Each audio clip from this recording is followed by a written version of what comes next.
I want you to watch this entire video. I'm going to be dropping bombs all through it, and the ending is going to blow your mind. Be absolutely sure to thumbs up the video, because YouTube, I don't know if you know this, YouTube has me on the shadow ban thing. I know a lot of you who probably are seeing this probably are coming from a video of mine that has millions and millions of views. Do not get it twisted. I am shadow banned. Anything else that I make that doesn't have a million or more views is shadow banned. There's no way that a YouTube channel that has millions of views also in the midst of having millions of views, and I mean in the midst, like 1 every 6 videos, has videos with 100 views. That should tell you right there what's going on. Here's one of those videos that's probably going to get 100 views. So, thumbs up the video, subscribe, leave a comment, share the video. Welcome to the Shakaama Live Show. You may not know this, but I'm a licensed reporter here in Las Vegas, Nevada. I do have stuff that is actually on CNN, not Fox. I know a lot of you all are confused and think, oh, he probably watches Fox and probably works for Fox or submits to Fox. Nope, no ties to Fox.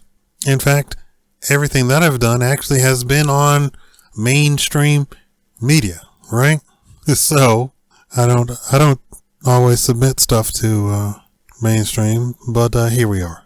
Anyway, I still get invited to all the reporter stuff. So in case you're confused about the Joe Rogan stuff, and I'm going to touch on something at the end of this video that probably you have no idea about. My whole point in making my videos is to pull away the curtain so that you can understand, so that you can see. The Washington Post has been running hit pieces on Joe Rogan. The Washington Post. CNN has been running hit pieces on Joe Rogan. A think tank comprised of 3 guys who has ties to Facebook and all sorts of other places has been putting out hit pieces on Joe Rogan, and they're the one that made the compilation of Joe Rogan saying the N-word completely out of context. For those of you who don't know, I'm black, African American, African, whatever you want to call me. That's what I am. Okay? I grew up fairy tale rich. Okay, you have people with some money, you have rich people, then you have wealthy people, then you have people with FU money, so much money that they could literally buy wherever you work in and fire you. That's FU money. That's ridiculous money. Then you have me. I grew up in a fantasy. In every storybook that you've ever read about a prince, that was me. I had servants, maids, butlers, chauffeurs, guards. I could tell 20 different white people what to do, how high to jump, all that sort of stuff, right? I was dressed. I was bathed. I was washed. I was fed. Fantasy wealth. A lot of people who are rich don't have that lifestyle. Who are rich, completely rich, hands down wealthy, don't have that lifestyle. But I had it. So anybody coming up to me talking about white privilege or any other privilege, I say, you are just out to lunch. I'm not going to say what I should say, right? Neil Young, who is, I believe, 76 years old, said he would pull his music unless Spotify removed Joe Rogan. Joni Mitchell, which is around the same age, said she would pull her music from Spotify if they didn't remove Joe Rogan. Then 12 to 15 or 20 other quote-unquote artists said the same exact thing. They would pull their music from Spotify if they didn't remove Joe Rogan. Okay, Neil Young and Joni Mitchell and about most of the other artists do not own their music. They sold their music for about 100 million, 150 million, 200 million, some of them, right? Years ago. They don't have a say in their music. And in fact, there is this think tank also put out that such and so artist, this other artist, and the artist in question the singers or what have you, rockers or what have you, came on Twitter and said, hey, I said no such thing, and I don't own my music, so stop spreading lies about me. I want people to listen to my music because that is my music brand still. Although I don't own the music, I still have a brand, right? Still have a brand. Now, here's the other shoe that's going to drop. Jeff Bezos owns the Washington Post.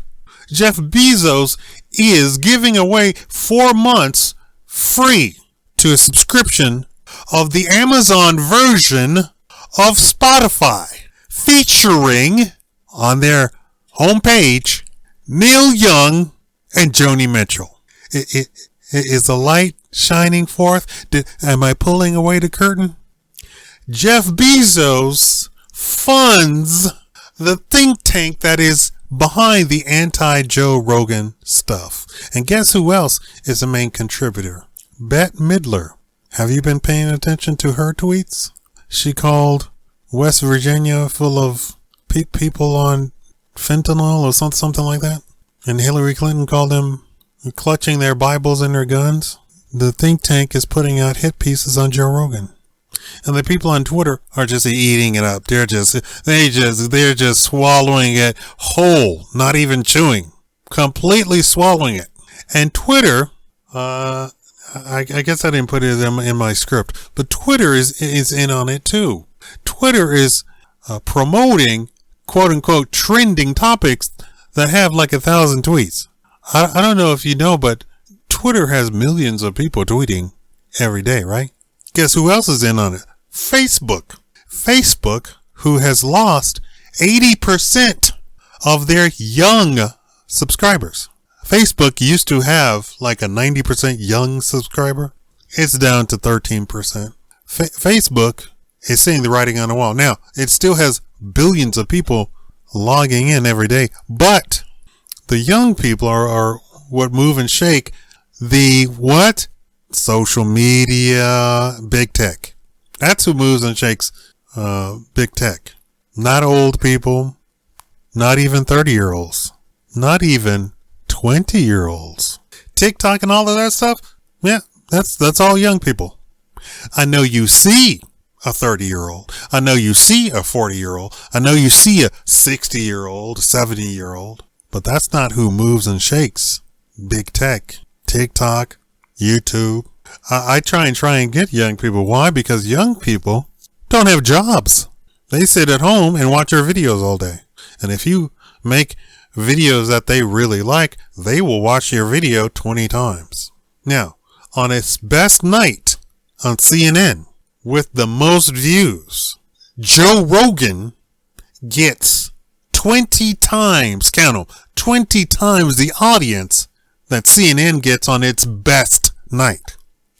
On Joe Rogan's best night, he gets 100 or even 150 times the views and the audience that CNN gets. Do you all understand? Is the curtain being peeled away a little bit?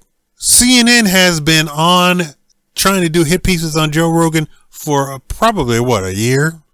They were trying to do a hit piece on him before he even went to Spotify. Is it coming clear? And for all of you all who have never watched Joe Rogan or have no idea what is even going on, Joe Rogan is a comedian turned talk show host. He has people that he invites and interviews. He has people literally on the staff during his 1 hour, 2 hour, 4 hour show with a person sitting across from him. He has a staff that checks online everything that he says, that the person says, any topic that they bring up. That's who Joe Rogan is. Joe Rogan doesn't sit and make pronouncements. He interviews people, or he entertains callers, or he entertains tweets from other people. All of Joe Rogan's quote unquote content comes from outside sources, and he goes to the horse. He invited the doctor that invented mRNA. He invited the most prominent physician in the United States on his show. He had Elon Musk. He had, I don't know if he had Trump. He had Bernie Sanders. Oh, and if you really want to be confused, Joe Rogan is a certified Democrat voter. He was leaning towards Bernie Sanders because he liked Bernie Sanders, and he said that Bernie Sanders has been consistent the entire time, all of his life. I don't get it, but that's what he said. That's his reasoning. He was leaning for Bernie Sanders in the election. That's who they're trying to take. They're trying to take out a actual liberal. He might not be a liberal. He might be more libertarian or classical liberal, but he's a registered Democrat. And for the record, I'm a registered libertarian.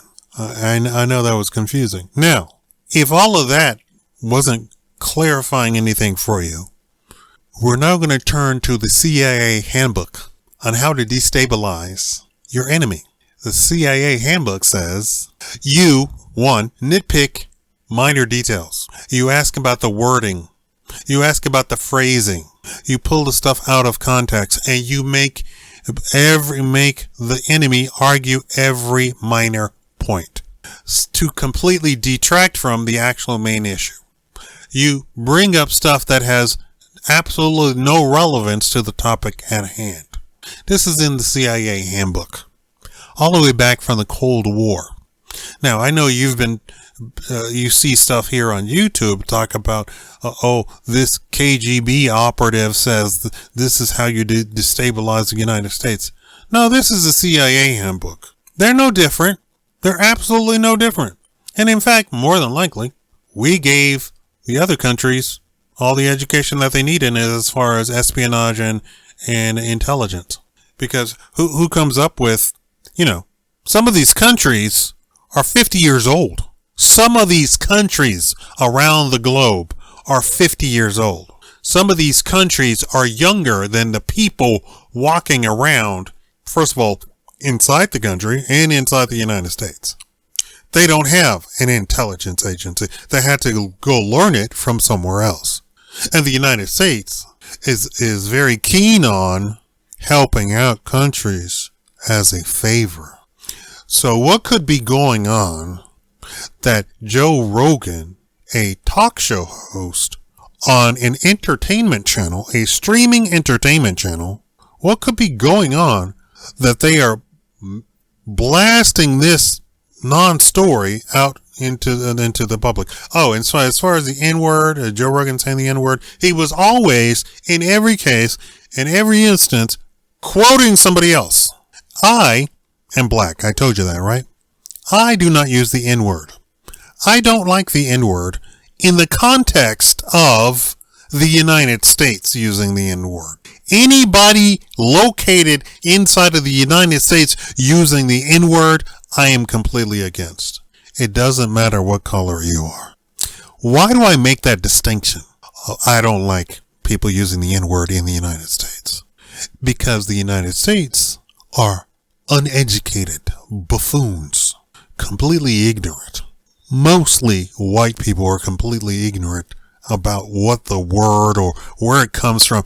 They're saying, it comes from Negro in Spanish. No, nope. And I'm sorry to tell you, black people are ancient. You know who's young? Who just came on the block? Europeans. Europeans are not ancient. I know they want to say that they're ancient. I know they're always trying to make these fantasy novels about the king and the queen way back thousands of years ago. White people are not thousands of years old. I'm sorry to tell you this. I'm sorry to be the bearer of bad news. You weren't around thousands of years ago. And I know you'll probably find some scientists that will say that you were thousands of years old, and that all the people over in Ireland were all lily white. Oh, they were no, they weren't. All of this whole white skin stuff, that's all recent history. It's all recent history. And what's funny is you're so uneducated, and the Europeans too. Don't worry, it's not just the white people in the United States. White people, period, are so uneducated that when the actual historians try and educate them about, hey, everybody was actually human i.e. black, thousands of years ago, everybody on the planet was black at one point. Everybody. The entire world was filled with black people. And then some other being, some other creature commingled with Europeans, Asians, Aboriginals. They say that they were humanoid, but they could be alien, right? And these people were immune to cheese and milk and, what do you call that? The people who are sensitive to drinking milk and cheese, eating cheese. They were immune to that. And their skin rejected the sun so that they could acquire vitamin D in the winter.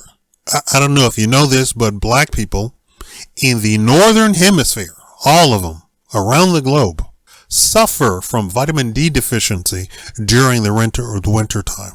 Did you know that? You probably didn't know that. This is why heart disease is such a key factor in black people who live in the northern climates because of vitamin D deficiency. What? If you have lots of vitamin D from the food, from sitting out in the sun, or taking vitamin D3 pills, you are A-OK. And your risk of heart disease and cardiovascular disease is drastically lowered. But whatever being that the Africans mingled with who lived in Europe and who lived in Asia, they were immune to that and they could absorb vitamin D in the winter, which is almost magical. Maybe they were elves. I don't know what they were. I forget what they were called. It's some tribe that they've named it some sort of tribe that the Africans who were in Europe mixed with, and boom, over time they turned white. The tribe was white, and as they mixed with this tribe, they too became white. And there you go. That's where you have white people. Now, I said all of that to say the actual word that people are trying to say is NGR. The word is thousands of years old. The United States is not thousands of years old. Where else is not thousands of years old? Europe is not thousands of years old. So for people to say, oh, that word comes from Negro, which is in Spanish. No, it comes from a very ancient word which meant king, which also had the connotation of a black person. But of course, the pronunciation is not what it is when it comes to an American or a European. So instead, they use the common word that is used today, which is the N-word. I said all of that to say, I am not offended when a white person uses that word. No, not more so than I am offended when a black person uses that word. I am not clutching my pearls if a white person says it. Because you know what? I don't like it when black people say it. I don't listen to songs that use that word. I don't. Conversely, I'm an intellectual. If somebody is saying, hey, did you know such and so said this, and this is what he said, I am not going to say, how dare, it is unacceptable for you to use that word in my presence. What? People are saying this. This is all a part of that CIA handbook. Nitpick and then they made Joe Rogan apologize for using. He should have said, I'm quoting people. The people that I was quoting, in every case I was saying, this guy is a piece of trash. Here's what he said. There you go. There's the proof. And I got it. And I got the receipts. Here is an actual video clip of him saying it. And what's funny is the main people coming after Joe Rogan for using the N-word, they went back and got clips of them using the N-word, including Neil Young, Joni Mitchell, Jeff Bezos, who's the guy in the Prime Minister of Canada, that guy, all doing actual stuff that was actually, quote unquote, racist, right? R word, right? They were actually doing it. Joe Rogan is quoting somebody and saying, this person is a piece of trash. Here's what they said. And I have a clip of it. Here you go. In every instance. Are you less confused now? And I hope by me making this video that you would be far more intelligent going forward, so that when somebody says, do you know what Trump said? You can say, what did he say? And how does that make you feel? Why are you offended by it? Why? Why do you care? Trump's a billionaire who lives in Florida. What does that have to do with you? And in fact, there's nothing that he owns or controls that impacts you whatsoever. Why do you care? And at the end of the day, why do people care about Joe Rogan? What's funny is they were saying, oh, you need to take off Joe Rogan because he did. Oh, as a matter of fact, all of the people that were clamoring about it who are still on Spotify, they were saying, well, if you really are going to start pointing that out, let's start pointing it out. And they got receipts and showed video clips of all the people who are still on Spotify talking about they might pull their stuff off. You better hold your horses, because you have said some stuff directly at person meaning to be insulting. Joe Rogan never said anything to mean to be insulting to anybody. In fact, he was trying to call somebody out. He was trying to expose somebody. But you all are the ones who need to be exposed, because you all actually did say something. They're all on Spotify, pointing the finger at Joe Rogan. Hold up now. We got receipts. We got video clips. We have proof that you said this and worse, and did worse, and dressed up like this, and did this, and said this to this person, and did this and that and the other to people who were trying to buy a house, trying to rent a car, trying to do this or the other, trying to take out a loan from a bank, and you came out against them. Why? Oh, I don't know. The only thing that we can think of is the person was black. So please, don't give me this that you were so offended.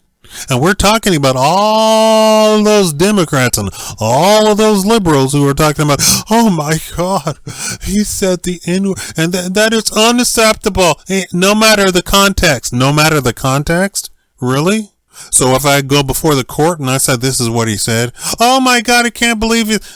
But we're getting there too. You know, I'm a third-year law school student, right? We're getting there too. They passed a law in Canada. No, not in Canada. Here in the United States, they passed a law that said you cannot prosecute a rapper for exposing and confessing to his crimes in his rap music. You can't use that in court. People, it's I don't even know what to say. You can't use a confession, a detailed confession. I did this, and this.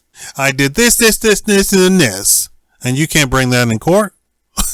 And when you go and corroborate the evidence of his confession, and it all lines up in sync exactly with it, you can't use that in court. People, what's going on? That's my question. What is going on? Thank you all for watching. Sorry this is this long.